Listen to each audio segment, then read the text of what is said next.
Hello folks, today is Friday, July 7th, 2023. As usual, my name is Jake Baldino, here to give you the video game news that has been going on this week. Do I look like a total mess? It's because I am. I'm spackling and painting rooms because I'm currently moving, but the video game news does not stop. I'm not gonna get changed for you guys. You guys don't care what I look like, right? Just cover me with the articles, cover me with the videos, okay? Anyway, we got a lot of stuff to talk about, so let's talk about the first thing, the crazy headline that's been popping around.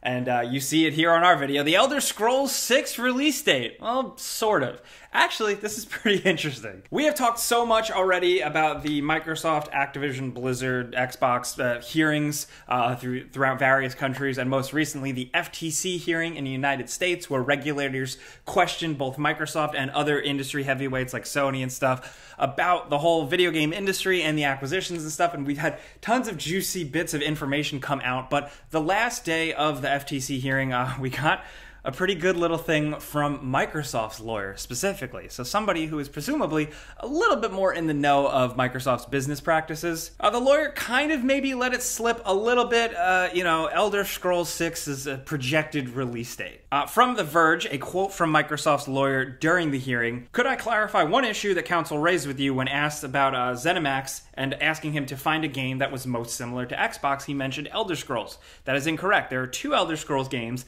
One is online, called Elder Scrolls Online. That is a multiplayer game. It is on PlayStation today. The game he's talking about, Elder Scrolls 16, the projected release is 2026 as a single-player game." Yeah, okay, so he made a mistake. He said Elder Scrolls 16. Presumably, I think it's safe to say he meant Elder Scrolls 6, and he said the year 2026, which is pretty believable. We've talked about it in the past from Bethesda, from Xbox, saying that it is very far away. They're clearly still very much in the works with Starfield, but if that's a placeholder date, year, window, whatever, it's something at least to go on. And this just kind of slipped out in all the other stuff that came out at these hearings. A lot of it was just older business type people explaining to other older type business people how the business of video games works, what video games even are, but this nugget was kind of interesting, so we wanted to share it with you. I wouldn't read into this too much, but again, if you're looking for a rough year to go on, maybe even further than that, there you go, 2026.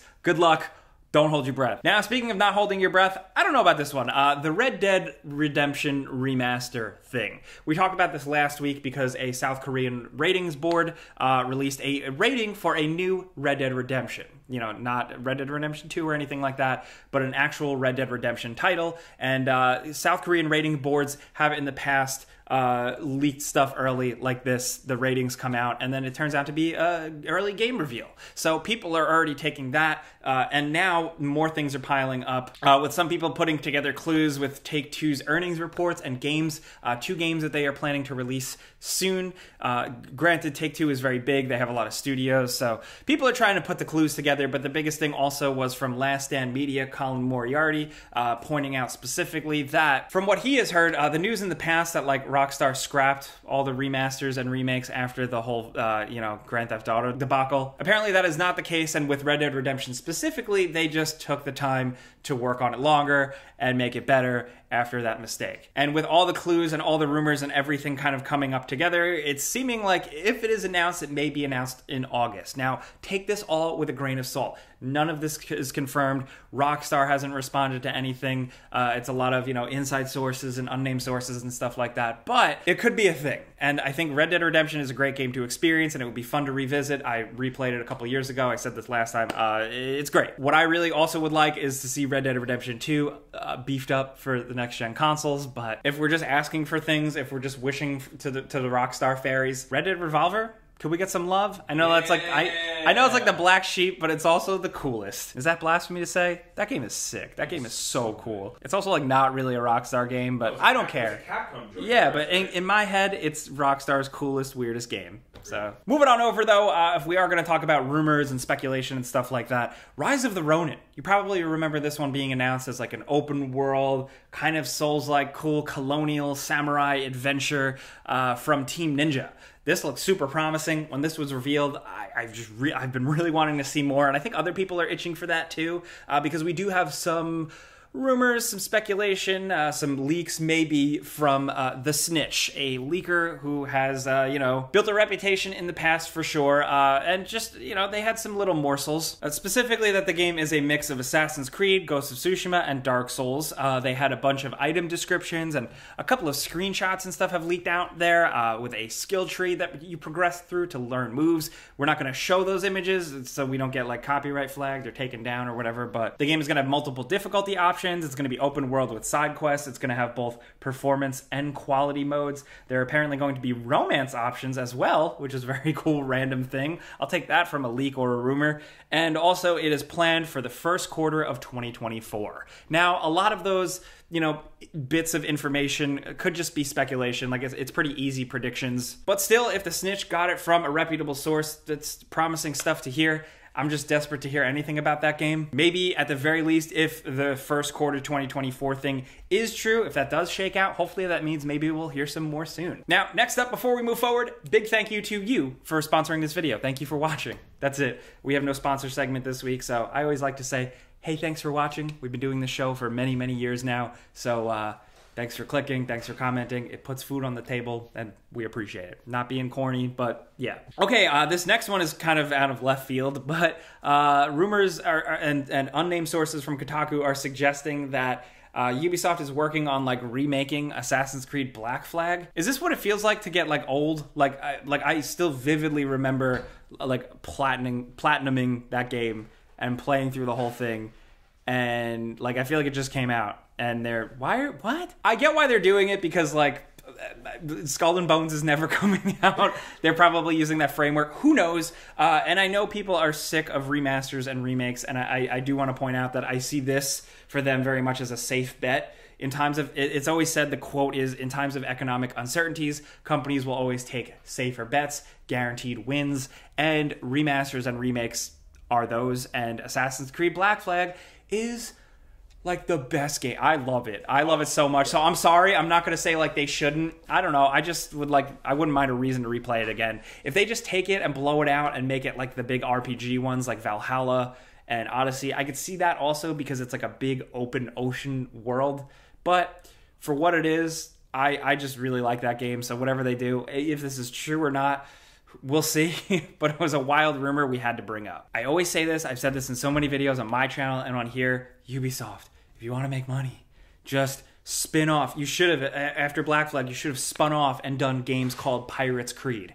Could keep doing your Assassin's Creed thing and then have pirate games called Pirates Creed, because you figured out the formula. There's a demand out there for pirate games. I know you're trying with Skull and Bones. I don't know what's going on with that, so just do this. Now, something really cool I did want to talk about is from NoClip. NoClip, the famous video game documentaries headed up by Danny O'Dwyer, have unearthed like a decade or so of video game history. From the 90s to the early 2000s, they've got a bunch of stuff. They've got boxes of VHS tapes and memory cards and stuff from old video game footage, promotional footage, event footage, stuff we've never seen before, stuff that doesn't currently exist on the internet, and stuff that does exist on the internet but is in low quality. They are working through all of this stuff to clean it up and digitize it and put it out on their archive channel, which I will link in the description down below. This is all Patreon funded. I'm not affiliated with them. I don't know, but like this is like a good drive, a good reason to support them, because they are preserving this stuff. And on their archive channel, they've already been pumping out a bunch of new stuff, like old Soul Calibur trailers in higher quality than we've ever seen uploaded online. The infamous like 2000s Nintendo video where they showed like a kind of early look at Metroid Prime and Link fighting Ganondorf. Remember that video that like it was Link fighting Ganon and everybody was like, holy shit, this looks incredible. And then after that they came out with Toon Link and everybody was pissed. Well, they re-uploaded that in probably the highest quality and better sound than we've ever seen. This stuff is important. I love seeing this stuff preserved, because like if you're like me and you're like a weirdo, some of your favorite game series, like I just like to go online and look up old Metal Gear Solid trailers from like Tokyo Game Show 1990, whatever. So for more games to be preserved in ways that they previously hadn't, like stuff like Tomb Raider, he teases so much, so it's really worth checking out. I'm being 100% genuine here. Please click that in the description down below if you want to check that all out. Also, Danny, if you're watching, let me know if you need any help. That shit is an absolute pain in the ass. VHS tapes and restoring that stuff is no joke. Ugh. Anyway, moving on. Speaking of video game history, we got some like random leaked Sega documents that are just out there on the internet. It's almost 300 pages of internal documents that you can just download and look at. There's official documents, behind the scenes transcripts, sketches, notes. And this is from Sega in the mid-90s when they were like an absolute powerhouse. And there's some really cool stuff on record from the head of Sega America, specifically writing about the Sega Saturn console and how it was killing in Japan. And the quote is, "We are killing Sony. In every store in Japan, Saturn hardware is sold out and there are stacks of PlayStation.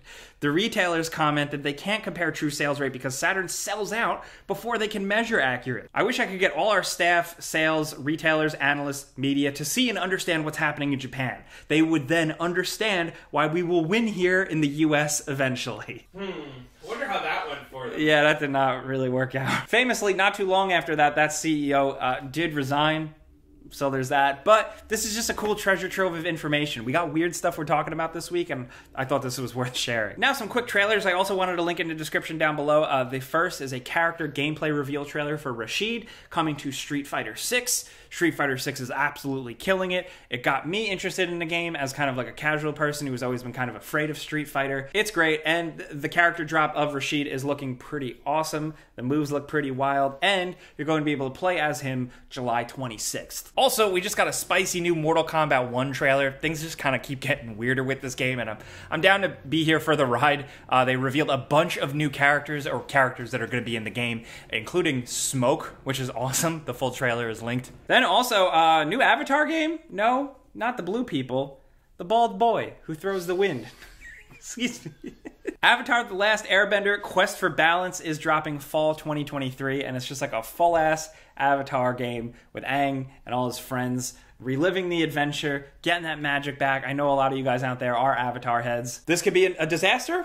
We've played some bad Avatar and Legend of Korra games. Like there's hit and misses out there, so I'm curious to see how this one shakes out, but it kind of flew under the radar, so we figured we'd give it a mention. But also, we got to talk about Gollum, our favorite gross, disgusting, wet boy for Middle-earth. No, we're not going to keep ragging on the game. I think like that's all like ran its course, but the whole issue, you know, the failed launch of the Gollum game seemingly is resulting in some problems for publisher-developer Daedalic Entertainment.